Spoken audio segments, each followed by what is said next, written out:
Have you ever felt like your life is just standing still? Like you're stuck in neutral and the whole world is passing you by? Well, I felt that a lot over my life. There was definitely a period of time where I felt that every single day. And I feel like I've finally gotten to a point in my life where I can truthfully say that I am so excited for the direction that my life is going. So I'd like to share my thoughts on that and hopefully give you some insightful information that will help you on your journey as well. If you're new here, my name is Damon. Welcome to the Prismatic Nomad. Thank you for joining us today. And if you're returning, thank you. I truly appreciate it.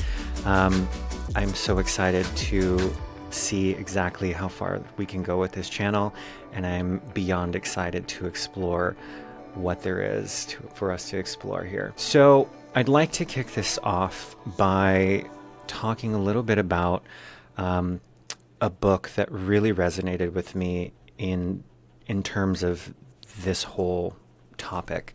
I feel like a lot of times when people are in that mode where they're just not really sure what direction to go, life has just come to a screeching halt, and it almost feels like there's no direction to go. And it's kind of, I don't want to say it's a scary feeling, but it's a heavy feeling. It's a very heavy, you feel it in your chest and your shoulders. Big proponent on feeling where you're feeling your feelings. That, I hope that sounds right. Anyway, I was introduced to the book Start With Why by Simon Sinek. And it really resonated with me.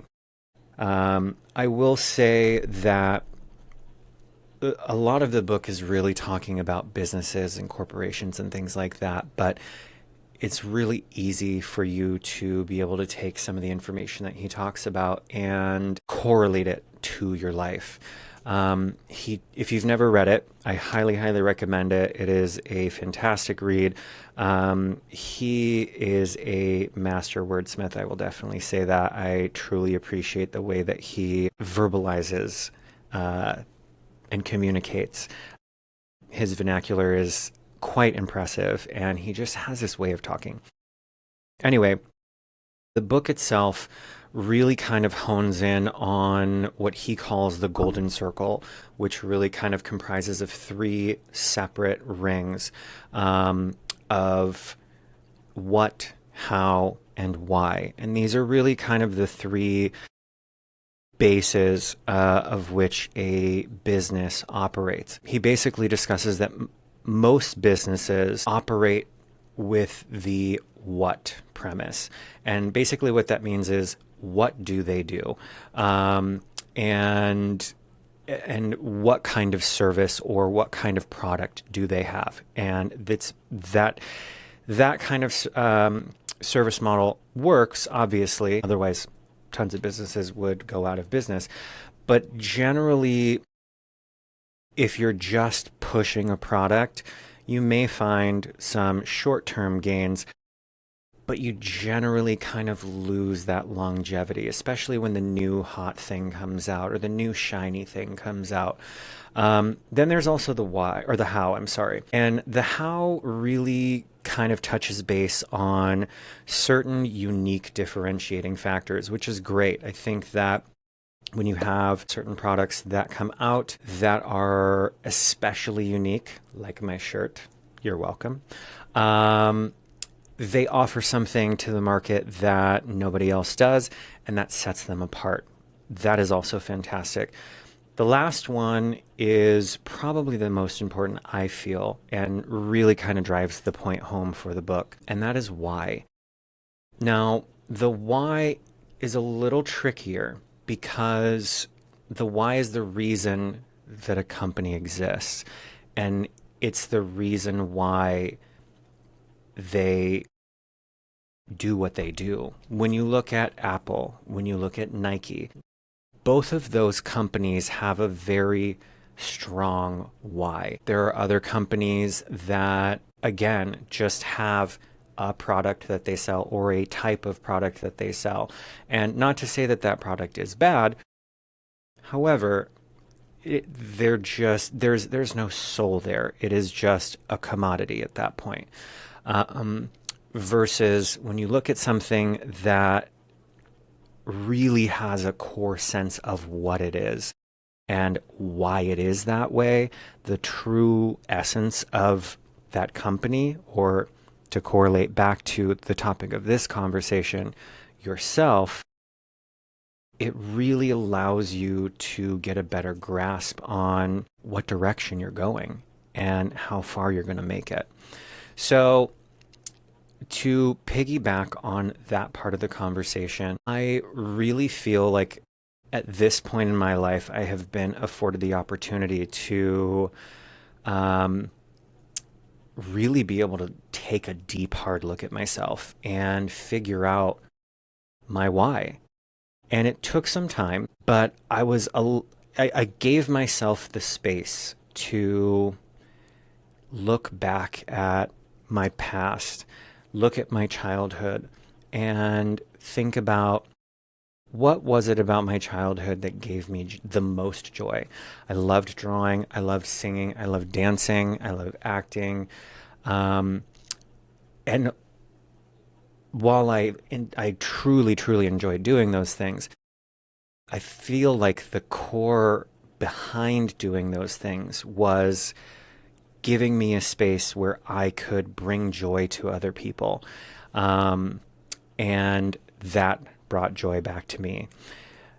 Then moving into kind of my career space, looking back at my previous job history, I've been in restaurants, I've been in hospitality, I've been in sales, and each of those are all truly different types of work. But when it comes down to it, they're all service based businesses. And I feel like, they say the universe leaves clues, and I'm a true believer in that. I feel like looking back at my past and looking at all of those things lining up together, being of service to other people truly has been my purpose so far. And I guess I never really thought about it like that until recently.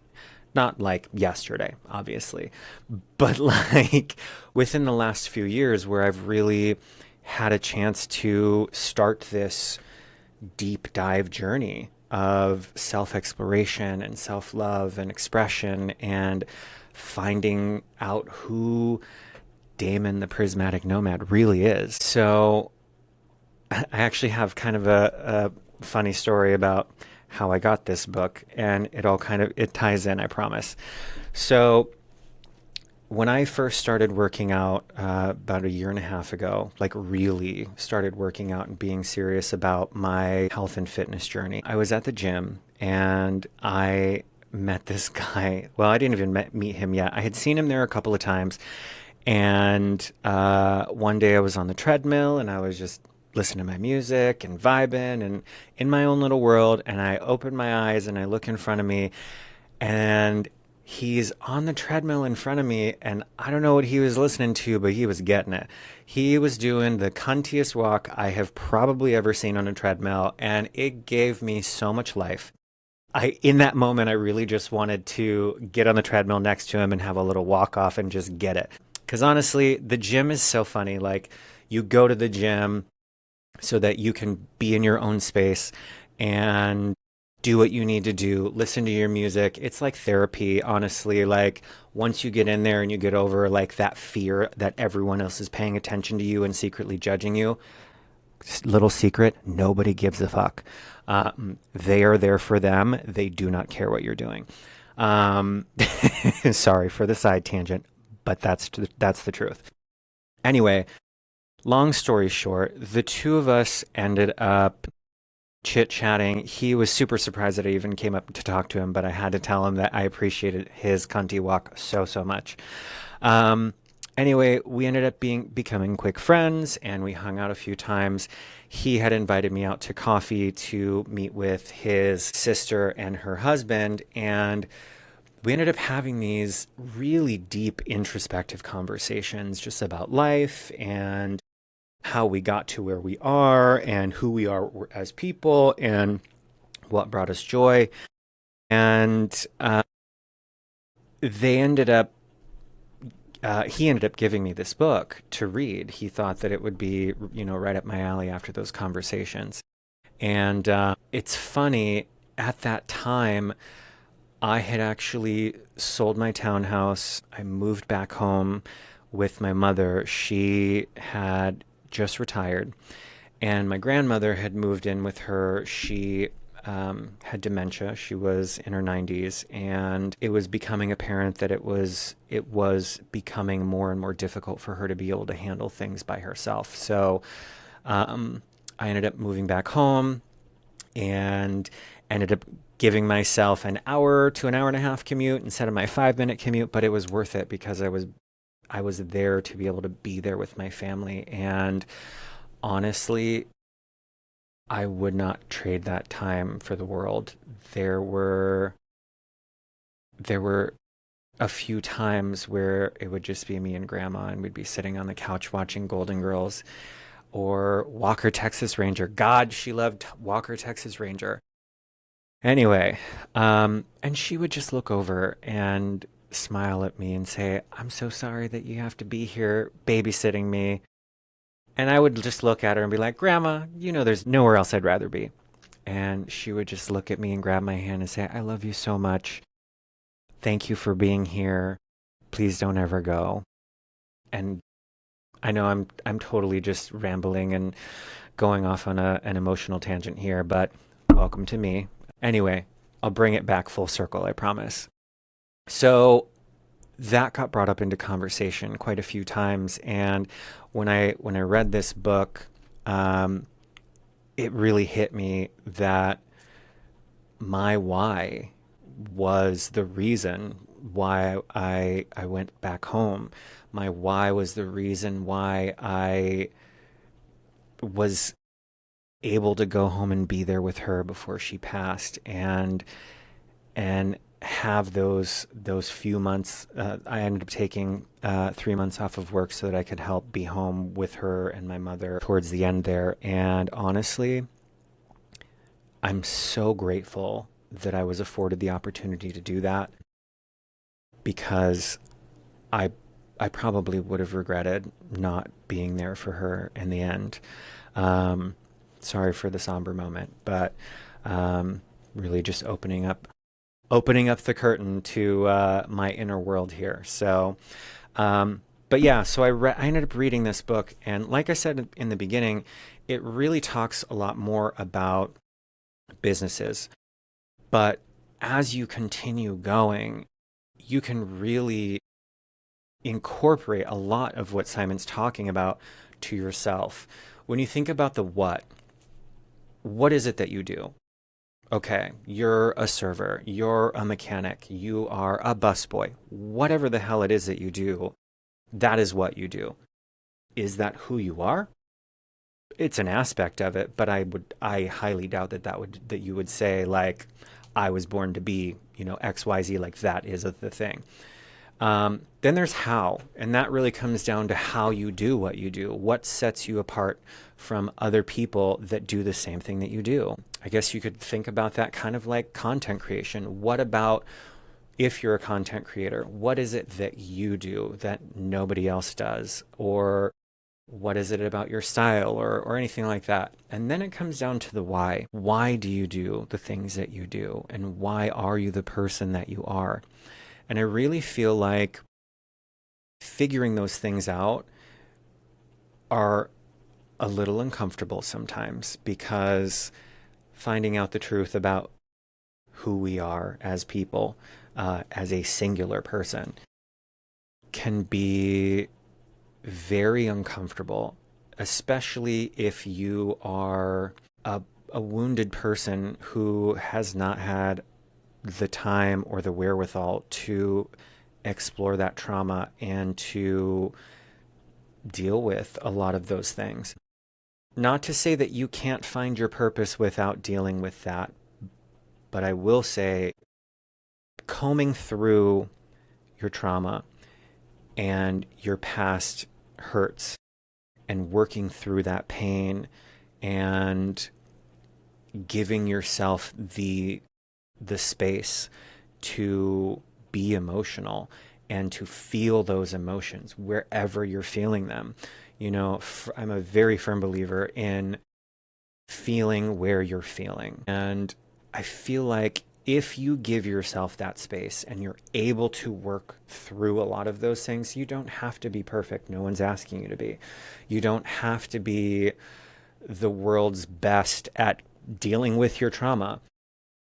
However, if you're open to having those deep talks with yourself and looking back at your past and finding what brought you joy and looking at your career and finding the pattern, again, the universe leaves clues.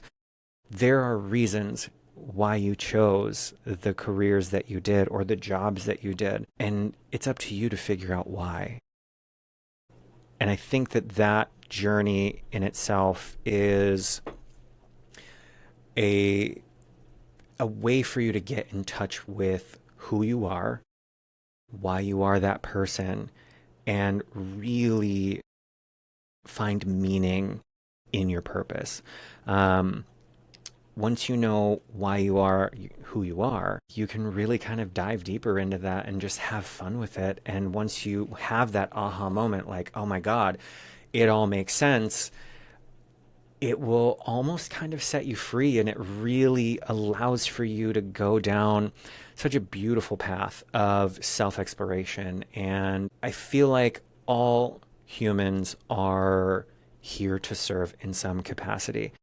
And if you are able to find what that means to you or how you're able to serve other people, whether that is in a direct capacity or if you provide a service that helps to make the world a better place, as long as it brings you joy and you can also help others in some capacity, whether it's comedy, laughter is one of the best medicines out there. Or if it is content creation, if you're able to get on here and share your story with people, just like I'm doing with you right now, and be vulnerable and let people know that it's okay to, like I said in the last episode, start over, or it's okay to be who you are and dress as funky as you want to and say what you're really feeling, listen to whatever kind of music it is. All of those things. I think once you have a chance to really embrace that part of yourself, life becomes so much more open and so much more freeing. So at this point, I'd like to thank you so much for making it this far. If you have, I truly appreciate you joining me on this journey. I hope that some of what I've said today was helpful. And if you have any comments that you'd like to share regarding this episode, I would love to see those in the comments. And I'm definitely looking forward to seeing you again in the next one. I'm so blessed to be on this journey with you, and I can't thank you enough for joining me for it. So I hope you have a wonderful evening. Be bold, be beautiful, be yourself, and remember, it's never too late to start over. Thank you so much, and have a wonderful evening. Bye-bye.